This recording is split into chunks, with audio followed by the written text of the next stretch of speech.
The JFK Airport terminal hummed with the clatter of privilege. But for Marcus Reed, it was a gauntlet. No hoodies in first class, barked gate agent Vanessa Holt, her eyes slicing past his black skin. Ignoring the platinum boarding pass clutched in his hand, the crowd parted. Whispers sharp as knives. Some passengers smirking as Marcus was waved aside like yesterday's news. Step out of line. Sir, Vanessa snapped, her voice dripping with disdain, but Marcus's calm gaze held a storm. 5 minutes later, the terminal froze as his voice boomed. This airline belongs to me now. Marcus Reed, 55. Wasn't just a passenger. He was the new owner of SkyPulse Airlines, a titan who'd clawed his way from Harlem's streets to billion-dollar boardrooms. With one phone call, he suspended Vanessa and her entire gate crew, their badges meaningless in the face of justice. This wasn't about a flight. It was about dismantling a system that judged a man by his hoodie, not his worth. That hoodie, gray and unassuming, was no ordinary cloth. It was from Apex Ventures, Marcus's empire, a symbol of his rise from nothing. Vanessa saw a threat. Marcus saw a legacy. In that moment, he vowed to rewrite SkyPulse's rules, to make it a place where dignity boarded first. Where are you watching from today? Drop your city in the comments. Have you ever faced a moment where you were judged unfairly? Share it below. We're listening. If stories of courage light you up, hit subscribe and ring the bell. Our next chapter of justice drops tomorrow. Stay with us, because Marcus's fight is just beginning. The first-class lounge at JFK Airport was a cocoon of privilege, its polished marble floors reflecting chandeliers that cast a golden glow over leather armchairs. The air hummed with soft jazz and the clink of champagne glasses, a world where wealth whispered louder than words. Marcus Reed stepped through the glass doors, his gray hoodie and tailored jeans a stark contrast to the tailored suits and silk scarves around him. At 55, he moved with the quiet confidence of a man who'd built an empire from the ashes of doubt. His eyes sharp, his presence unyielding. Born in Harlem, Marcus was raised by a single mother, Ella Reed, who scrubbed floors 6 days a week to keep food on the table. She'd sit him down each night, her hands calloused but gentle, and say, "Your light is yours, Marcus. Don't let anyone dim it." Those words carried him through school, where teachers overlooked him, and boardrooms, where investors questioned his fit. Now, as CEO of Apex Ventures, a green energy giant worth billions, Marcus had turned his mother's lessons into a legacy. His hoodie wasn't just fabric, it was a badge of his journey. Worn at Apex's launch when he proved the world wrong, Marcus hadn't come to JFK to catch a flight. He'd come to test SkyPulse Airlines, a company he'd quietly acquired days earlier. SkyPulse was a titan of the skies, but its reputation was tarnished by whispers of elitism and discrimination. Passengers judged for their clothes, their skin, their accents, complaints buried under corporate smiles. Marcus saw a chance to rebuild, to make SkyPulse a beacon of dignity, not division. Today, he'd walk their gates as a passenger, not a CEO, to see the truth for himself. At gate C-17, the line for first class snaked past a gleaming check-in desk. Vanessa Holt, 42, stood behind it, her crisp uniform and pinned-up hair a mask of authority. Her eyes flicked over Marcus, lingering on his hoodie, her lips curling into a faint sneer. "Sir, our dress code is strict," she said, her voice clipped, ignoring the platinum boarding pass he held. "Hoodies don't belong in first class." Marcus tilted his head, his voice calm but firm. "This hoodie's from my company's launch. It's worth more than your desk." Vanessa's smile didn't waver, but her eyes hardened. "Step aside." "Sir, you're holding up the line." Nearby, Clara Thompson, a 60-year-old flight attendant with silver streaks in her hair, adjusted her scarf and watched. 30 years at SkyPulse had taught her to spot trouble. She'd seen passengers like Marcus Black, Latino, or just different singled out for their look, not their ticket. Her stomach twisted. But silence was her reflex. She'd kept her head down through decades of slights, saving for retirement, avoiding waves. Yet something about Marcus's steady gaze stirred her. A flicker of guilt she couldn't shake. Across the gate, Jamal Carter, 25, clutched a worn backpack. His economy ticket to Atlanta crumpled in his pocket. A college student working odd jobs. He'd saved for months to visit his sick grandmother. He overheard Vanessa's words, saw the way she dismissed Marcus, and felt a familiar sting. Jamal had been randomly searched at airports before, his sneakers and hoodie marking him as suspicious. His frown deepened as he met Clara's eyes, a silent question passing between them. "Is this right, Derek Sims?" The gate supervisor sauntered over, his gold watch glinting under the fluorescent lights. At 50, he thrived on control, his slick smile hiding a knack for bending rules to favor VIPs. "Problem, Vanessa?" he asked, glancing at Marcus. "Just enforcing policy," she replied, her voice smug. Derek chuckled. "Good. Keep the riffraff out of first class." Their laughter cut through the lounge, a sound that made Clara flinch, and Jamal's hand tighten on his phone. Marcus didn't react. He stepped aside, his expression unreadable, and found a seat in the lounge.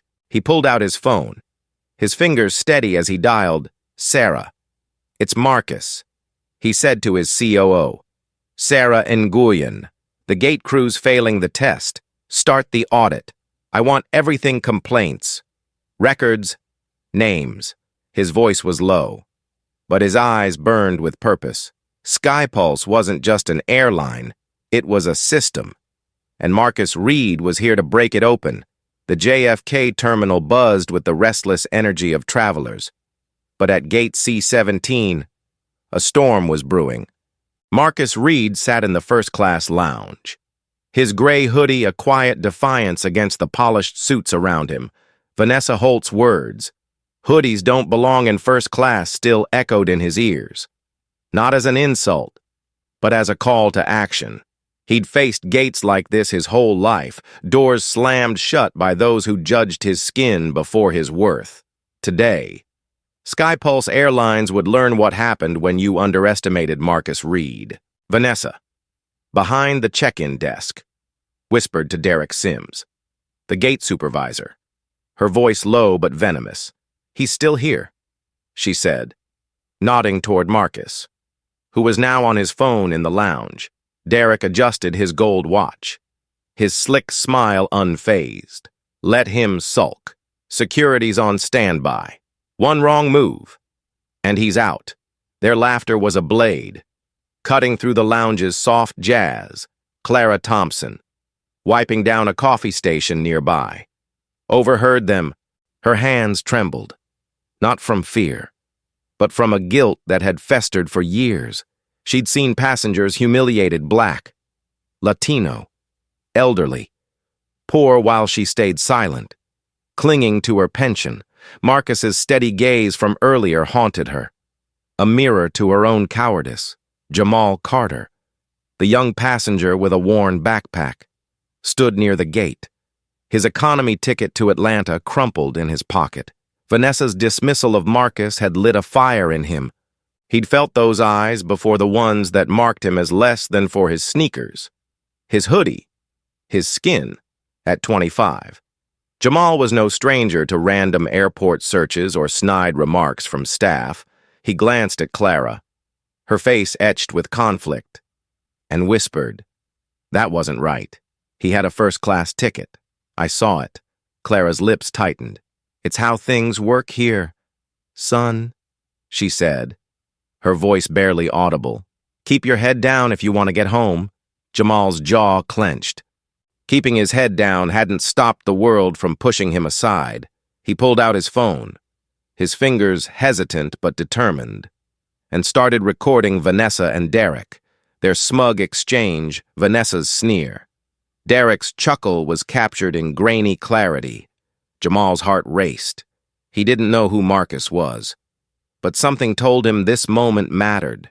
Marcus, in the lounge, was already moving pieces on a chessboard no one else could see. "Sarah, it's me," he said into his phone, his voice low, speaking to Sarah Nguyen, his COO at Apex Ventures. "The gate crew's failing the test. Start the audit complaints. Records. Names. I want everything by tonight." Sarah's voice crackled with efficiency. "Already on it." "Marcus, the acquisition's locked. You've got full control of SkyPulse as of 10 a.m. Marcus's eyes narrowed. "Scanning the gate area. Good. Let's see how deep this rot goes." Vanessa escalated her campaign. She flagged Marcus to security, her voice dripping with authority. "We've got a disruptive passenger at C-17, she said into her radio. Two officers approached Marcus, their hands resting on radios, their faces stern but professional. "Sir, we need to see your ID and boarding pass," one said. Marcus handed them over without a word, his expression unreadable. The officer glanced at the platinum pass, then at Marcus's ID, his brow furrowing. "This checks out," he said, turning to Vanessa. "What's the issue?" Vanessa's face tightened. "He's not dressed for first class," she snapped. "Our policy." Marcus cut her off, his voice calm but sharp. "Your policy targets people like me, black, casual, not your idea of elite. I'm not the problem here, you are." The officers exchanged glances. Sensing the shift, Marcus pulled out his phone again. "David, it's Marcus," he said, calling his head of operations. "Suspend the gate crew at C-17, all of them, effective immediately." Vanessa's smirk vanished. "You can't do that," she protested, stepping forward. "I've worked here 15 years. I know my rights." Marcus stood, his presence filling the lounge like a gathering storm. "And I own SkyPulse Airlines," he said, his words landing like a gavel. "Your rights don't include humiliating passengers." The officers hesitated, then nodded to Marcus, escorting a stunned Vanessa and Derek away from the gate. Passengers whispered, phones flashing as the scene unfolded. Clara watched, her heart pounding. She'd never seen anything like this, a passenger turning the tables on SkyPulse's iron grip. Marcus's words echoed in her mind. "You are the problem." She thought of her own silence, the years she'd let slight slide to keep her job. Her hands shook as she poured coffee, spilling a few drops. Jamal, still recording, caught her eye. "He's not just a passenger, is he?" he asked. Clara shook her head. "No, son, he's something bigger." By noon, the terminal was alive with rumors. The gate crew's suspension sent shockwaves through SkyPulse's staff. Marcus met with Sarah Nguyen and his legal team in a private lounge, a glass-walled room overlooking the tarmac. "What did we find?" he asked, his voice steady but urgent. Sarah slid a tablet across the table, her face grim. "It's a mess. Marcus, Vanessa's been targeting passengers for years. Black, Latino, anyone who didn't look first class. Complaints were filed, but management buried them." Marcus scrolled through the tablet, his jaw tightening. Dozens of reports detailed Vanessa's actions. A black doctor denied boarding for casual attire. An elderly Latina woman flagged for suspicious behavior. A young Asian couple forced to check bags for no reason. Derek was worse. He'd manipulated flight schedules to prioritize VIPs, pocketing bonuses for efficiency while overbooking economy passengers. The board had known, Sarah added, but turned a blind eye to protect SkyPulse's image. Marcus's thoughts drifted to his mother, Ella, who'd once saved for months to fly to a family reunion, only to be humiliated at a ticket counter for looking out of place. He was 9, watching her hold back tears, her dignity battered but unbroken. This wasn't just about a hoodie. It was about every passenger who'd been made to feel small. Every worker like Clara who'd been forced to swallow their conscience. Clara, meanwhile, was called to a staff briefing in a cramped airport office. Her colleagues whispered about the troublemaker at gate C-17. "He bought the company," one said, eyes wide. "He's cleaning house." Clara's mind raced. She remembered Marcus's face, not angry, but resolute, as if he saw something in her she'd forgotten. She'd spent 30 years avoiding trouble, but trouble had found her now. Jamal, still in the terminal, checked his phone. His video of Vanessa's tirade had gone viral, racking up 10,000 views in hours. Comments flooded in. "This is why SkyPulse is a nightmare. That man deserves an apology." Jamal hesitated, then emailed the video to an address he'd overheard Marcus mention. Attaching a note, "I saw what happened. This needs to stop." His hands shook as he hit send. He was just a student, but he'd taken a stand. Marcus received Jamal's email that afternoon. He watched the video, Vanessa's sneer filling the screen. "Hoodies don't belong here." His jaw tightened, but a spark of pride flickered. This kid, a stranger, had risked something to do what was right. Marcus forwarded the video to Sarah. "This is our smoking gun," he said. "Schedule a board meeting for tomorrow. We're not just firing people. We're rebuilding SkyPulse from the ground up." Clara couldn't sleep that night. She sat at her kitchen table, her apartment quiet except for the hum of a distant plane. Her 30-year career flashed before her, smiles forced through slights. Apologies swallowed to keep peace. Marcus's words at the gate echoed. "You are the problem. Not just Vanessa. Not just Derek. But her silence, too." She opened her laptop, her fingers trembling, and began typing an email to SkyPulse's HR. "I've seen things," she wrote. "Discrimination. Cover-ups. I stayed quiet too long. No more." She listed incidents Vanessa's profiling, Derek's bonuses. The complaints swept under the rug. She hit send, her heart pounding, a weight lifting for the first time in years. Back at SkyPulse headquarters, Marcus and Sarah worked late, their team combing through records. Clara's email arrived, forwarded by a whistleblower in HR. Marcus read it, his expression softening. "She's one of us." He told Sarah, "Find her. She's got a role in what's coming." Sarah nodded, already drafting a plan. The pieces were falling into place. But the real fight was just beginning. Tomorrow, Marcus would face the board and a culture that had thrived on exclusion for too long. The boardroom at SkyPulse Airlines headquarters gleamed like a fortress, its glass walls framing a panoramic view of New York's skyline. The long mahogany table was flanked by executives in tailored suits, their faces a mix of curiosity and unease. Marcus Reed stood at the head, his charcoal blazer sharp but his presence sharper. A man who'd turned Harlem's grit into a billion-dollar empire. At 55, he carried the weight of his mother's words. "Never let anyone dim your light," and today, he'd shine that light on SkyPulse's darkness. Vanessa Holt and Derek Sims sat near the back, summoned under the pretense of a routine review. Vanessa's crisp uniform couldn't hide her nervous glance. Derek's gold watch glinted as he shifted, his slick smile faltering. Clara Thompson, 60, was there too, her silver-streaked hair pulled back, her hands clasped tightly. Marcus had insisted she attend, a decision that left her heart pounding. The board, led by Chairman Edward Grayson, watched Marcus with guarded eyes, sensing a storm. "Ladies and gentlemen," Marcus began, his voice steady but resonant.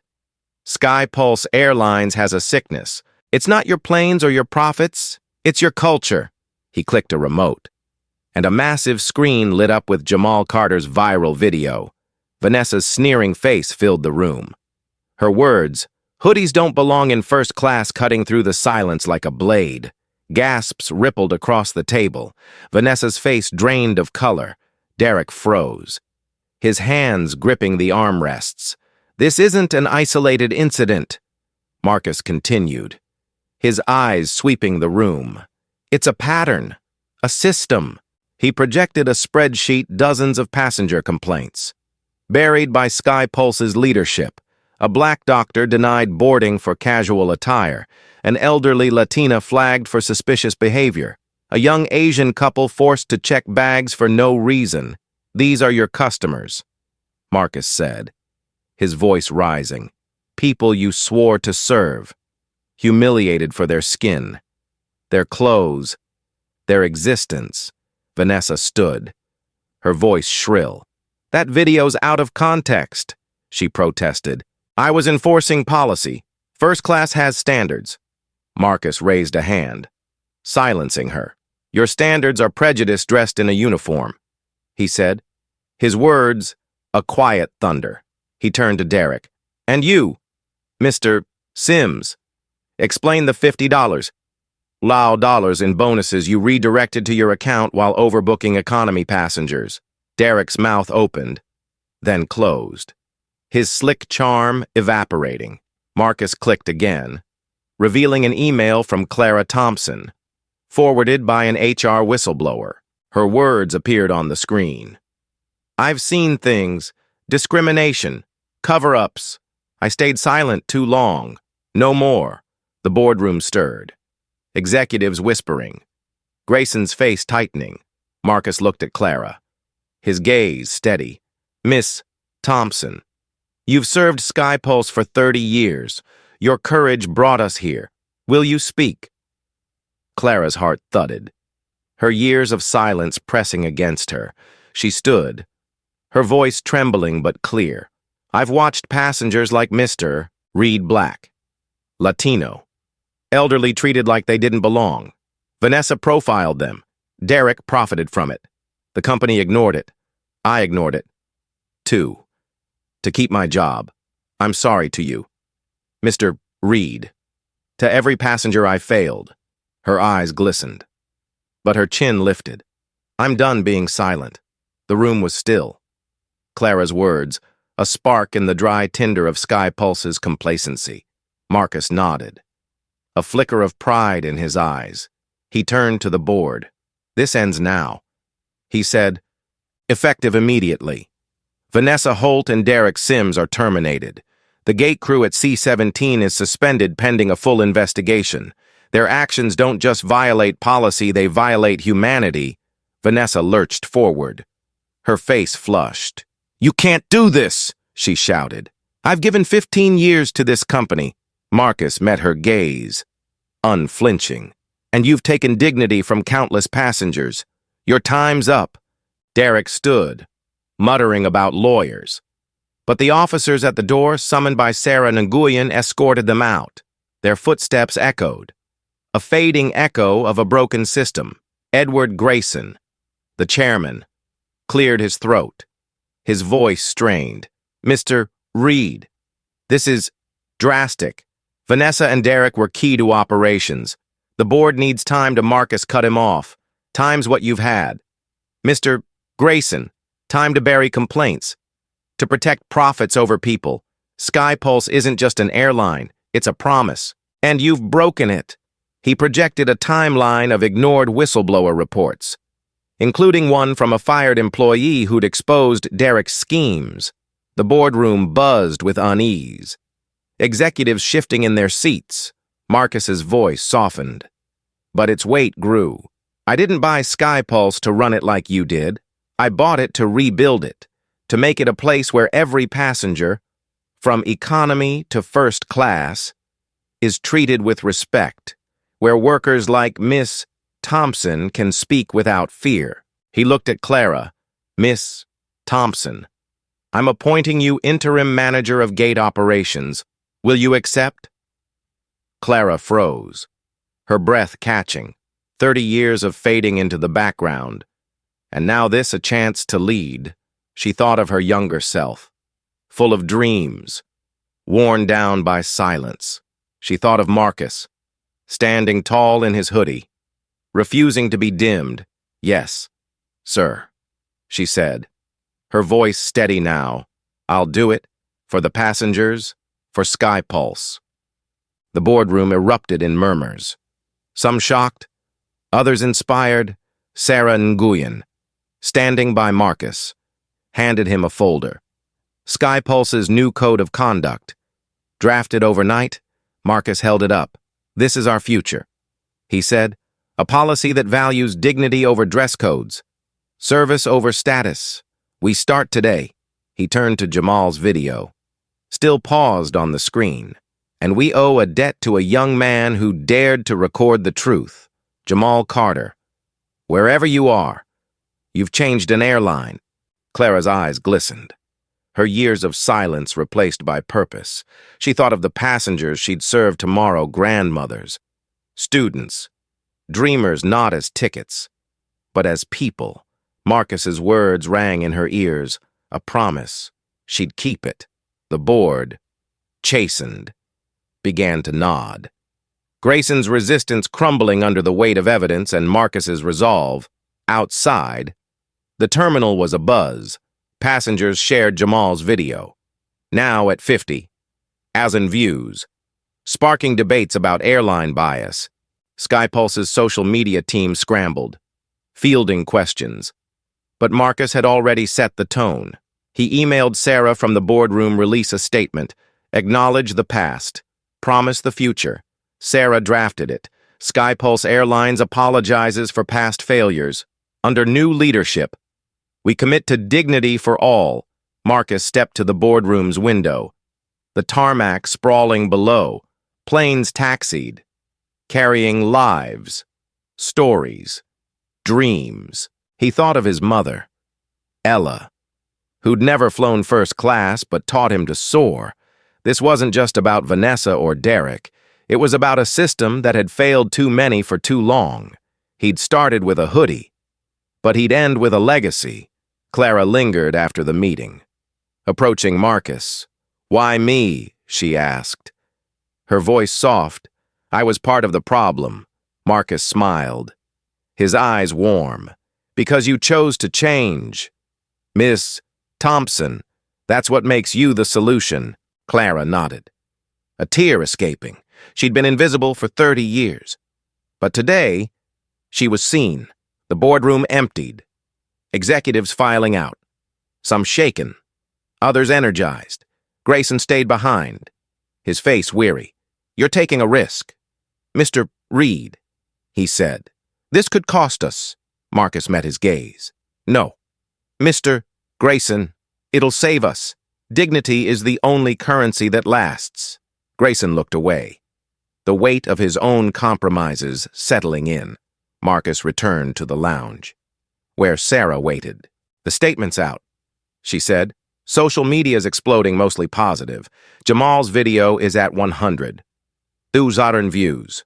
Marcus nodded, his mind already on the next steps. Find Jamal, he said. He's part of this now. The hoodie incident had been the spark. But the fire was spreading. SkyPulse wasn't just an airline anymore. It was a movement. And Marcus Reed was its architect. The dust settled in the wake of SkyPulse Airlines' boardroom reckoning. But the air at JFK's Terminal C-17 hummed with a new energy. Marcus Reed's stand had shattered the old guard. And now, the work of rebuilding began. The glass-walled lounge, once a shrine to elitism, felt different, warmer, as if the marble floors themselves exhaled relief. Marcus, 55, stood by a window, watching planes taxi across the tarmac, their wings carrying more than passengers. They carried a promise he'd made to lift everyone, not just the privileged few. Clara Thompson, now interim manager of gate operations, stepped into her role with a fire she hadn't felt in decades. At 60, she'd spent 30 years fading into SkyPulse's background, her silver-streaked hair a quiet witness to countless slights. Marcus's trust had changed her. She hung a sign at gate C-17, "Welcome all." It was simple, but it spoke volumes. Clara led training sessions, her voice steady as she taught staff to see passengers as people, not profiles. Every ticket is a story. She told them. Treat it with care. The changes were immediate.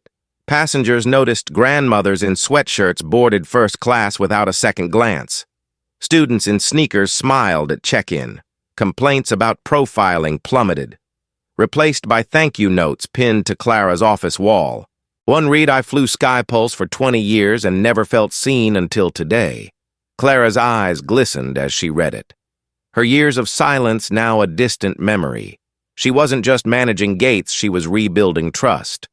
One passenger at a time. Marcus worked with his COO, Sarah Nguyen, to launch Travel for All, a campaign that redefined SkyPulse's image.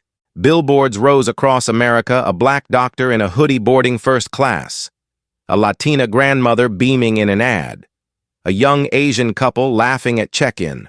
SkyPulse's social media buzzed with stories, passengers sharing moments of kindness from staff, workers praising Clara's leadership. Bookings surged, and by month's end, revenue climbed 45%. Proving dignity wasn't just right, it was profitable. Jamal Carter, the 25-year-old student whose video had sparked the fire, was back in Atlanta, but his impact rippled. His clip of Vanessa's tirade hit 500,000 views, fueling a national conversation about airline bias. Marcus tracked him down, inviting him to New York, over coffee at a Manhattan cafe. Marcus handed Jamal a letter, a full scholarship to study aviation management. Funded by Apex Ventures. "You're the future," Marcus said, his voice warm. "You saw wrong and acted. That's leadership." Jamal, stunned, clutched the letter. Seeing a path from his grandmother's bedside to a cockpit, Vanessa Holt and Derek Sims faced the fallout of their actions. Vanessa, stripped of her badge, tried to sue SkyPulse, claiming unfair dismissal. Her case collapsed under the weight of Jamal's video and Clara's testimony. Now public, she took a desk job at a small regional airport. Her arrogance a fading echo. Derek, his bonuses exposed, fled New York, his reputation in tatters.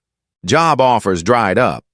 His gold watch, a hollow relic of a life built on greed. Their names became cautionary tales, whispered among SkyPulse staff as a warning exclusion had no place here. But the fight wasn't over. Apex Air, a rival conglomerate led by CEO Richard Langston, saw SkyPulse's transformation as a threat. Langston, a silver-haired tycoon with a penchant for old-school elitism, launched a hostile takeover bid. "This inclusion fad won't last," he sneered in a leaked email, vowing to restore SkyPulse's traditional model code for its discriminatory past. The email reached Marcus's desk, courtesy of a whistleblower, and his jaw tightened. This wasn't just business, it was personal. Marcus and Clara met with SkyPulse's board in a tense session. Langston's bid loomed, backed by investors hungry for quick profits. Marcus stood, his voice calm but unyielding. "SkyPulse isn't a machine. It's a promise. Our revenue's up 45%. Customer loyalty's at an all-time high. Why? Because we treat people right." He projected data complaint rates down 80%. Employee retention soaring. Stock projections climbing. Langston wants to drag us backward. We're moving forward. Clara, her confidence growing, added her voice. "I've served passengers for 30 years, she said, her silver hair catching the light. "They're not just numbers, they're stories. A grandmother flying to see her grandkids. A student chasing a dream. Langston doesn't see them. We do." She shared a letter from a passenger, a black veteran who'd flown SkyPulse for the first time since the changes. "I felt like I belonged," he wrote. The board stirred, Grayson's skepticism softening. The vote was close, but Marcus and Clara's case held. The board rejected Apex Air's bid, preserving SkyPulse's independence. Langston's plan crumbled, his investors pulling back as SkyPulse's stock surged. Marcus exhaled, a rare smile breaking through. Clara, beside him, felt a weight lift. She'd been a bystander for decades, but now she was a leader, her voice as vital as Marcus's, back at Gate C-17. Clara's team thrived. She mentored young staff, including a new hire, Maria, who reminded her of herself at 20, eager but cautious. "Speak up," Clara told her. "Your voice matters." Maria nodded, her eyes bright. Clara's office became a hub of ideas, accessibility upgrades for disabled passengers, community outreach for local schools. She kept a photo of Gate C-17 on her desk. The Welcome All sign, a daily reminder of the day everything changed. Jamal enrolled in aviation school, his scholarship covering tuition and books. He worked part-time at SkyPulse, learning from Clara, his backpack replaced by a crisp uniform. On his first day, he walked through Gate C-17, the same gate where he'd filmed Vanessa. The sign above read, "Welcome All," and he smiled, feeling the weight of his own contribution. His grandmother, recovering in Atlanta, sent him a photo of herself boarding a SkyPulse flight, her smile wide. "Proud of you," she texted Marcus. Meanwhile, took a rare moment to reflect. He visited Harlem, standing outside the community center he'd funded in his mother's name. The Hoodie incident had been a spark, but the fire it ignited was reshaping an industry. He met with Sarah to plan SkyPulse's next phase, a training academy for workers from underserved communities, ensuring the travel for all ethos lived on. "This isn't the end," he told her. "It's the beginning." SkyPulse's transformation rippled outward. Other airlines adopted similar policies. Citing SkyPulse's success, Clara's training sessions became a model, shared at industry conferences. Passengers shared stories online. A disabled veteran praised new wheelchair access. A Black family lauded staff kindness. SkyPulse's app featured a Share Your Story tab, flooding with messages that Clara read each night. Her heart full, Marcus kept the gray hoodie, now folded in his office, a symbol of the fight. He thought of his mother, Ella, who'd never seen him soar but had given him wings. SkyPulse wasn't perfect, but it was proof that change was possible, not through vengeance, but through vision.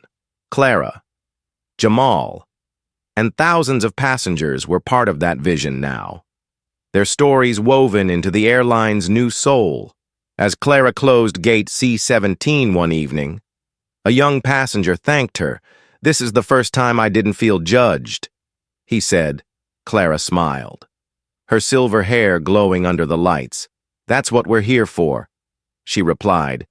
She looked at the Welcome All sign, then at the sky, where a SkyPulse plane climbed into the dusk.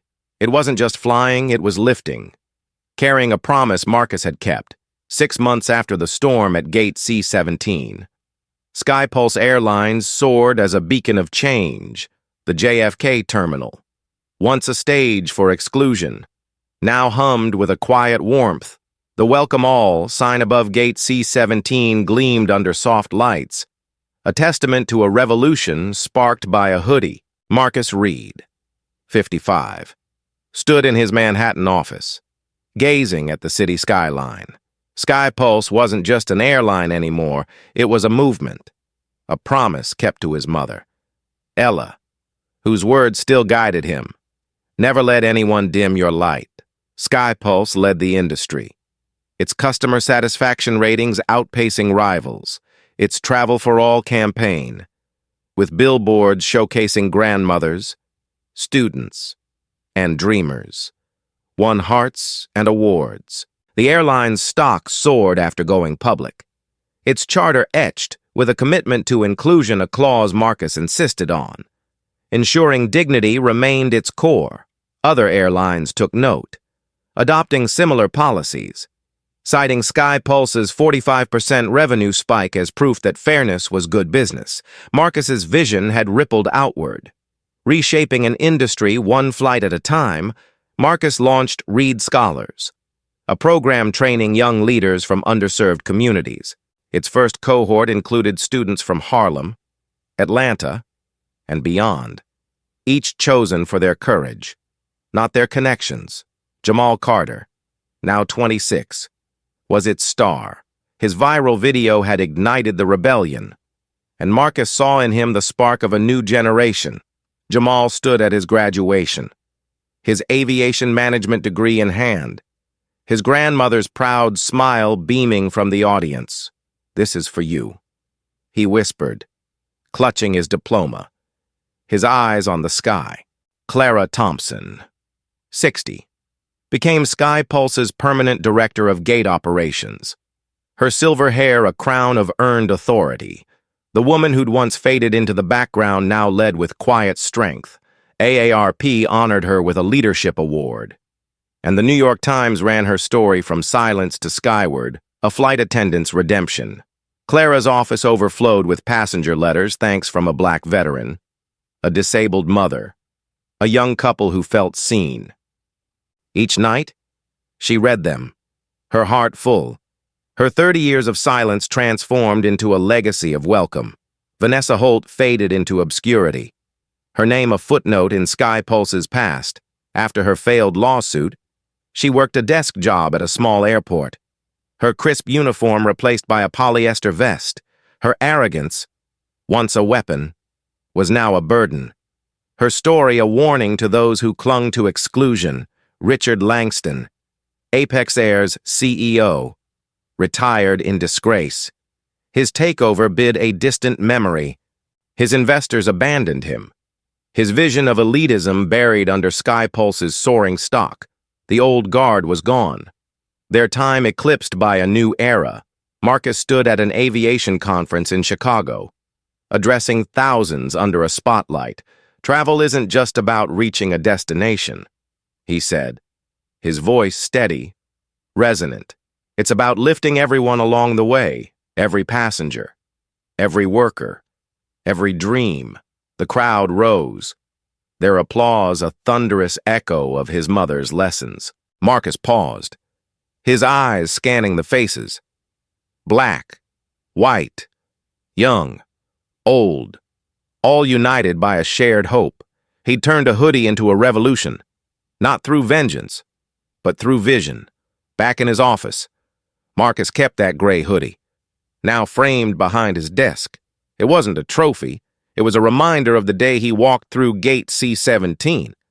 Judged but unbroken, he thought of Ella, who'd scrubbed floors to give him wings, never imagining he'd fly an industry to new heights. SkyPulse's app now featured a Share Your Story tab, flooded with tales of kindness, a child's first flight, a veteran's warm welcome, a grandmother's tears of joy. Marcus read them, each one a stitch in the fabric of his promise. Clara walked through gate C-17 one evening, her shift ending as a SkyPulse plane climbed into the dusk. A young passenger, a black teenager in a hoodie, thanked her. "This is the first time I felt like I belonged," he said, his smile shy. Clara's eyes softened, her silver hair glowing under the lights. "That's why we're here," she replied, her voice warm. She glanced at the Welcome All sign, then at the sky, where the plane's lights twinkled like stars. It wasn't just flying, it was soaring, carrying Marcus's vision into the future. Jamal, now a SkyPulse intern, stood at the same gate, his uniform crisp, his backpack a memory. He'd walked through C-17 as a passenger, filming a wrong he couldn't ignore. Now, he was part of its transformation, his scholarship paving the way to a pilot's wings. His grandmother, fully recovered, sent him photos of her SkyPulse flights, her pride a quiet fuel. Jamal looked at the Welcome All sign, feeling the weight of his own courage, a spark that had helped light the way. SkyPulse's story spread, its policies a blueprint for change. Clara's training sessions were filmed, shared at industry summits, her voice a guide for airlines worldwide. Marcus's Reed scholars grew, its graduates filling SkyPulse's ranks, their dreams a testament to what courage could build. The hoodie, once a symbol of exclusion, was now a badge of inclusion, worn by passengers and staff alike in SkyPulse's new ads. Marcus, Clara, and Jamal had rewritten the rules, proving that dignity could take flight. As Marcus stood in Harlem, outside the community center bearing his mother's name, he felt her presence. The hoodie rebellion wasn't the end, it was a beginning. A call to keep lifting, keep shining. SkyPulse was proof that a single stand could change an industry. That one voice, be it Marcus's, Clara's, or Jamal's, could echo forever. The sky was no longer a limit, it was a promise.